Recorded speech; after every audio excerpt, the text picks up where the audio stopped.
Meskipun Petrus dan para penggantinya dibantu oleh kuasa Roh Kudus, mereka juga membutuhkan doa-doa dari kita, karena misi dan tanggung jawab yang mereka emban sangat penting bagi kehidupan gereja, dan mereka harus menjadi landasan yang pasti dan kokoh bagi semua umat Kristiani sepanjang waktu. Oleh karena itu, setiap hari kita juga harus berdoa untuk Bapa Suci kita, untuk gembala-gembala gereja kita, untuk pribadinya, dan untuk niatnya dalam tugas penggembalaannya. Tuhan memberkati kita semua.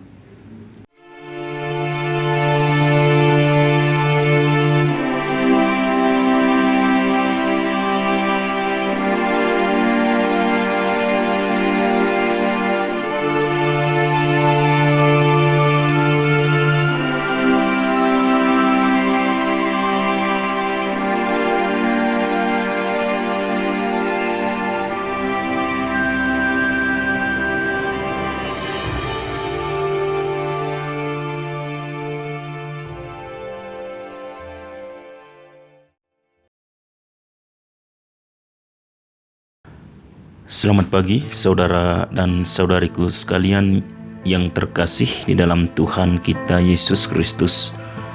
Jumpa lagi bersama saya Frater Andra dalam permenungan kita pada hari raya Santo Petrus dan Paulus. Marilah kita awali permenungan kita hari ini dengan doa. Dalam nama Bapa dan Putra dan Roh Kudus. Amin. Bapa di surga, hari ini kami merayakan pesta Santo Petrus dan Paulus. Mereka telah menunjukkan teladan dalam misinya, dalam perutusannya, dan membuka jalan bagi kami untuk melanjutkan misi mereka. Berkatilah juga Bapa Suci kami yang adalah penerus gerejamu, dan berkatilah juga kami umat-Mu untuk selalu bersama-sama bersatu hati dengan Bapa Suci kami untuk terus mewartakan Injil Suci-Mu kepada semua orang. Amin. Dalam nama Bapa dan Putra dan Roh Kudus. Amin. Injil Matius bab 16 ayat 13 sampai 19. Setelah Yesus tiba di daerah Kaisaria Filipi, ia bertanya kepada murid-muridnya, "Kata orang, siapakah anak manusia itu?" Jawab mereka, "Ada yang mengatakan Yohanes Pembaptis, ada juga yang mengatakan Elia, dan ada pula yang mengatakan Yeremia atau salah seorang dari para nabi." Lalu Yesus berkata kepada mereka, "Tetapi apa katamu, siapakah aku ini?" Maka jawab Simon Petrus, "Engkau adalah Mesias, Anak Allah yang hidup." Kata Yesus kepadanya, "Berbahagialah engkau Simon bin Yunus, sebab bukan manusia yang menyatakan itu kepadamu, melainkan Bapa-Ku yang di surga. Dan aku pun berkata kepadamu, engkau adalah Petrus, dan di atas batu karang ini aku akan mendirikan jemaatku, dan alam maut tidak akan menguasainya. Kepadamu akan kuberikan kunci kerajaan surga.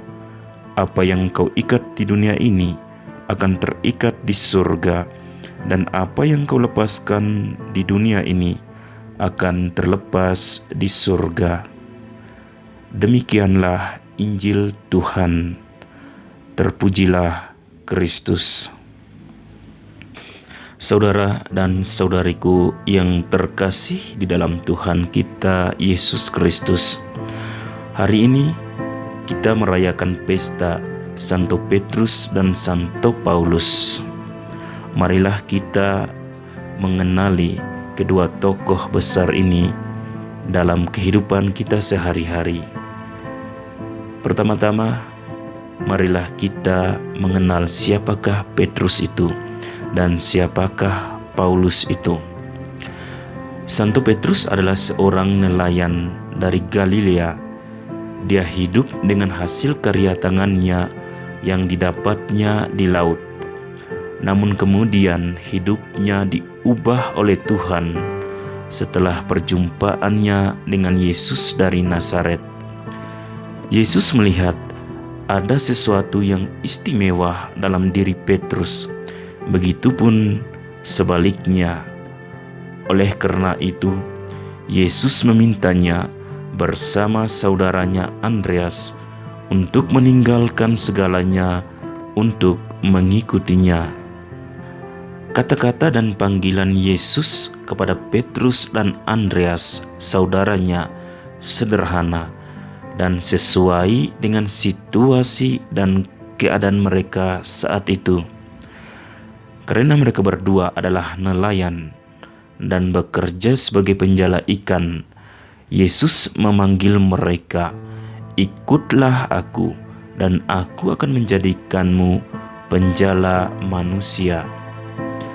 Ternyata panggilan Yesus ini langsung dijawab oleh kedua bersaudara itu tanpa berpikir dua kali. Mereka meninggalkan jalannya dan mengikuti Yesus. Sejak saat itu, Petrus belajar banyak hal dan ia mulai menyadari bahwa Yesus bukan hanya manusia tetapi juga Tuhan. Saudara dan saudariku yang terkasih, kita juga merayakan pesta Santo Paulus. Hidup Paulus terbagi menjadi dua, artinya hidup sebelum mengenal Yesus dan hidup setelah pertemuannya yang tiba-tiba dengan Yesus. Perjumpaan yang tiba-tiba ini meninggalkan bekas yang mendalam, yang tak akan pernah terhapus oleh siapapun. Hatinya benar-benar diambil oleh Yesus, dan oleh sebab itu, hidup Santo Paulus sebelum dan sesudah pertemuannya dengan Yesus berubah total. Ungkapan hatinya yang terdalam akan cintanya kepada Yesus yang begitu total. "Bagiku hidup adalah Kristus.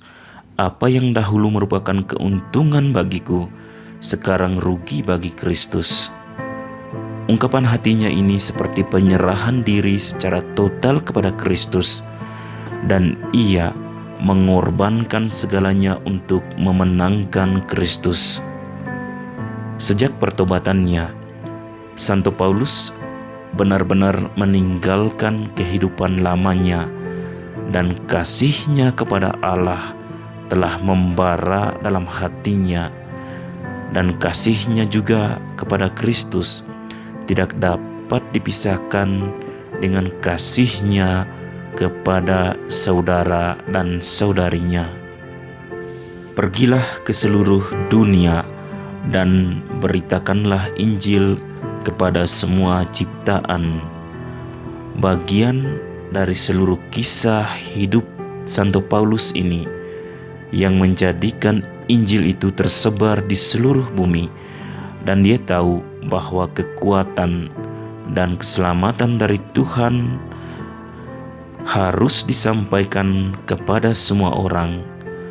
Ia mendedikasikan hidupnya untuk memberitakan Injil ke seluruh dunia, dan dalam misi pewartaan ini bukanlah hal yang mudah, tetapi Kristus memberinya kekuatan untuk menghadapi segala sesuatu yang harus dia hadapi dalam perjalanan misinya untuk mewartakan Kristus kepada orang-orang Yahudi dan juga kepada orang-orang bukan Yahudi.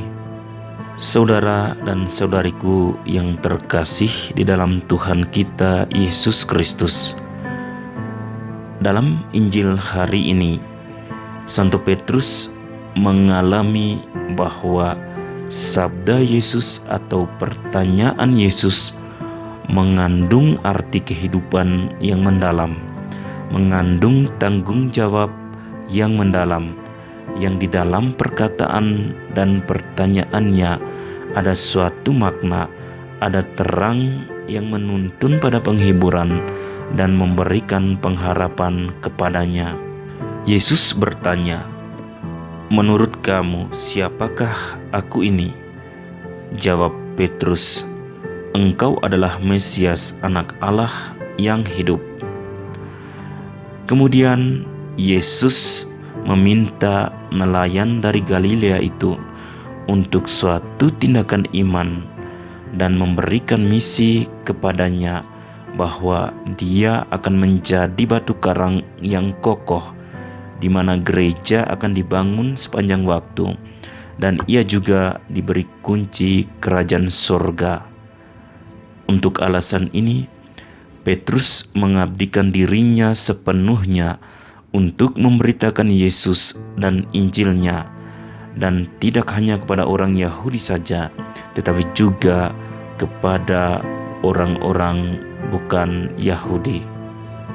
Saudara dan saudariku yang terkasih, meskipun Petrus dan para penggantinya, yaitu para paus, dibantu oleh kuasa Roh Kudus, mereka juga membutuhkan doa-doa kita karena misi yang mereka emban, tanggung jawab yang mereka emban sangat penting bagi kehidupan gereja, dan mereka harus menjadi landasan yang pasti dan kokoh bagi semua umat Kristiani sepanjang waktu. Oleh karena itu, setiap hari kita juga harus berdoa untuk Bapa Suci kita, untuk para gembala-gembala kita, untuk pribadinya dan untuk niatnya dalam tugas penggembalaannya. Tuhan memberkati kita semua. Amin. Marilah berdoa. Bapa yang kudus, Yesus telah bersabda kepada kami, "Tuaian memang banyak tetapi pekerja sedikit. Karena itu mintalah kepada Tuhan yang empunya tuaian, supaya ia mengirimkan pekerja-pekerja untuk tuaian itu. Oleh karena itu, kami berdoa kepadamu dengan keyakinan sesuai dengan harapan hatinya. Bantulah semua orang Kristiani agar dengan serius bertanggung jawab sebagai warga kerajaan Allah dan sebagai batu penjuru yang hidup bagi gereja. Pilihlah dari antara umatmu pekerja-pekerja kerasulan, imam, diakon, biarawan-biarawati, dan rasul-rasul awam, sehingga kabar sukacita dimaklumkan kepada semua bangsa, dan belas kasih-Mu diketahui oleh semua saudara dan saudari kami. Amin. Maria, Ratu para Rasul, doakanlah kami. Para Rasul Kudus, doakanlah kami. Santo Fransiskus dari Assisi, doakanlah kami. Padre Eusebio Menard y Señor Hector Duran, jadilah perantara bagi kami. Amin. Dalam nama Bapa dan Putra dan Roh Kudus. Amin.